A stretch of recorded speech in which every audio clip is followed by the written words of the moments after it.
Hi friends, आपका एक बार फिर से स्वागत है हमारे यूट्यूब चैनल नॉलेज इंडो में।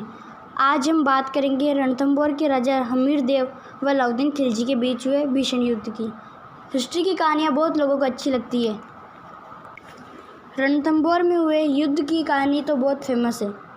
दोस्तों, राजस्थान के सवाईमाधोपुर में स्थापित इस किले का निर्माण चौहान वंश के राजाओं ने करवाया था।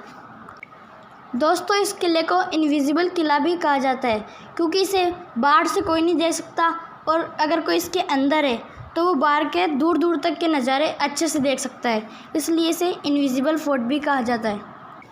इस किले के आसपास के वन क्षेत्र को रणथंभौर टाइगर रिजर्व प्रोजेक्ट के अंदर ले लिया गया है और अभी एक टाइगर प्रोजेक्ट बन चुका है, यानी कि नेशनल पार्क बन चुका है रणथंभौर। वहाँ टाइगरों को रखा जाता है। दिल्ली सल्तनत यानी कि दिल्ली साम्राज्य की स्थापना 1206 यानी 1206 सीई में हुई थी और ये पानीपत के प्रथम युद्ध तक यानी कि 1526 सीई तक स्थापित रहा था। और यहाँ दाश वंश, खिलजी वंश, लोधी वंश, तुगलक वंश जैसे अनेक वंशों ने, डायनेस्टियों ने राज किया और इन सभी वंशों के राजाओं ने राजस्थान पर भी बहुत जमकर हमला किया था। और उन्हीं किलों में से एक है रणथंभौर का किला। यहाँ पर भी दिल्ली सल्तनत ने बहुत हमले किए थे। दोस्तों, इस किले के निर्माण की एग्जैक्ट डेट तो किसी को पता नहीं, लेकिन इस किले का निर्माण चौहान वंश के राजाओं ने करवाया था। इतिहास के मुताबिक पृथ्वीराज चौहान के पुत्र गोविंदराज चौहान ने रणथंभौर में 1194 यानी 1194 सीई में चौहान वंश की स्थापना की। रणथंभौर के शासकों में राजा हमीर देव का नाम सर्वोपरि आता है, यानी कि इनमें सबसे फेमस किंग है राजा हमीर देव।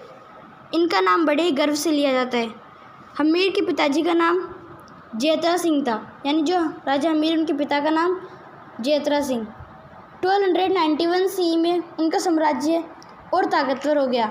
उन्होंने बहुत जगह अटैक किए और बहुत सी जगह अपने नाम कर ली, जैसे कि राजा सामर सिंह को हराकर मेवाड़ क्षेत्र को अपने अधीन में कर लिया और मेवाड़ के बाद उन्होंने कई क्षेत्र भी अपने अंडर में किए थे, जैसे कि आबू, पुष्कर, चंपा, काठियावाड़ और बहुत सारे क्षेत्र हैं जिन्होंने अपने कब्जे में लिया।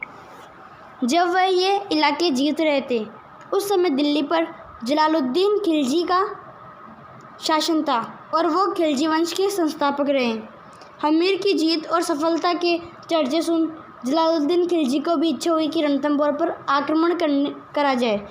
उन्होंने इसकी अच्छे से राजनीति बनाई और 1291 सीई में जलालुद्दीन खिलजी ने जैन के किले पर हमला किया, यानी रणथंभौर के इलाके में एक और किला है जैन का किला, वहाँ पर हमला किया और जीत हासिल कर ली।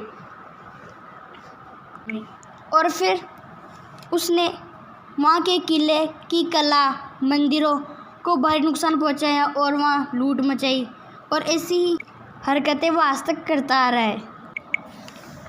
फिर उसने रणथंभौर पर आक्रमण किया। राजा हमीर ने युद्ध की सारी तैयारियां कर ली थी।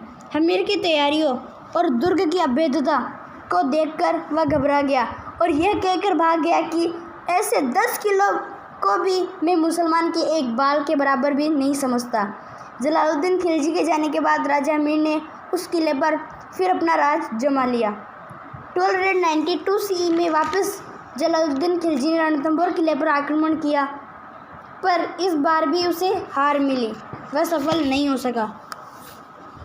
अब आता है कहानी में ट्विस्ट। 1296 सीई में जलालुद्दीन खिलजी को उसके भतीजे अलाउद्दीन खिलजी ने मार दिया और उसको मारने के बाद अब वह खुद दिल्ली का सुल्तान बन गया।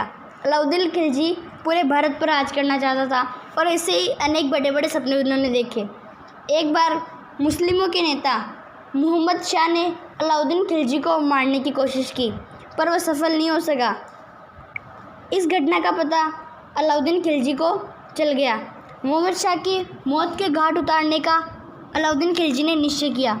मोहम्मद शाह अलाउद्दीन खिलजी से बचने के लिए राजा हमीर की शरण में चला गया और उन्होंने मोहम्मद शाह को शरणागत समझकर शरण दे दी।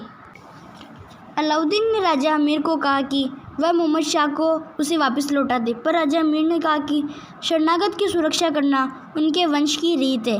उन्होंने इसे राजपूती शान और वंश की मर्यादाओं के विरुद्ध समझकर उसे मना कर दिया। इस पर अलाउद्दीन खिलजी भड़क गया और उसने रणथंभौर पर आक्रमण किया और उसने सोचा कि मोहम्मद शाह के साथ साथ वह रणथंभौर का किला भी जीत लेगा। एक तीर से दो निशाने वाली इस कहावत को उसने सच कर दिया। अलाउद्दीन खिलजी ने दो अलग अलग सेनाओं को भेजा। एक सेना का नेतृत्व उलुग खान कर रहा था और दूसरी सेना का नेतृत्व नसरत खान कर रहा था।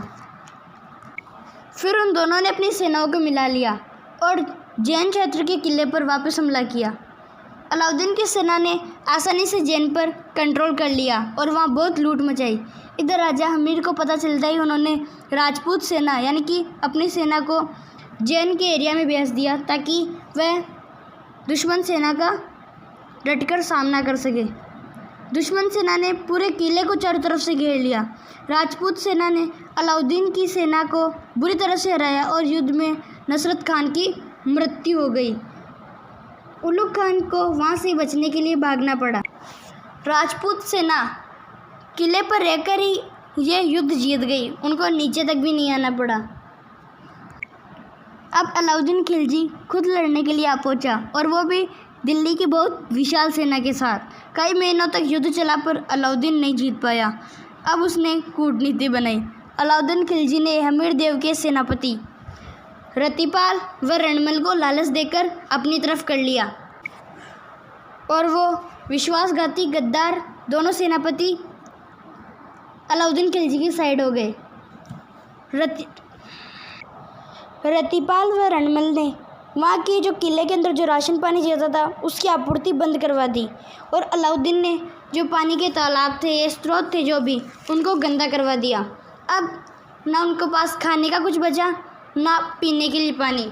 अब राजपूत सैनिक भूख प्यास से तड़पने लगे पर फिर भी उन्होंने वीरता से लड़ाई की, लेकिन उनके पास शक्ति नहीं थी। इस कारण दिल्ली की बड़ी सेना के सामने टिक नहीं पाए।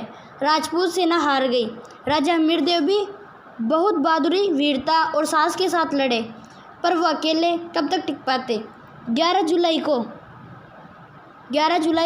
1301 CE को वीरगति को प्राप्त हो गए राजा हमीर। उनके शहीद होते ही रानी रंगदेवी के नेतृत्व में रणथंभौर में जौहर हुआ। अलाउद्दीन खिलजी सीधे तौर पर तो सेना के दम पर ये युद्ध जीत नहीं सका और उसने कूटनीति बनाकर ही जीत हासिल की, वरना राजा हमीर कभी नहीं हारते उस पागल से। तो राजा हमीर देव ने पूरे जीवन काल में यानी पूरी लाइफ टाइम में 17 बैटल लड़ी पर उनमें से वो 16 बैटल ही जीत पाए और लास्ट बैटल में वो हार गए। राजा हमीर देव का नाम इतिहास में हमेशा बड़े गर्व के साथ लिया जाएगा। और इसी के साथ आज का वीडियो समाप्त होता है। दोस्तों, आशा करते हैं कि आपको ये वीडियो अच्छा लगा होगा, तो प्लीज़ इस चैनल को सब्सक्राइब ज़रूर कीजिएगा और इस वीडियो को लाइक ज़रूर कीजिएगा। Thanks for watching.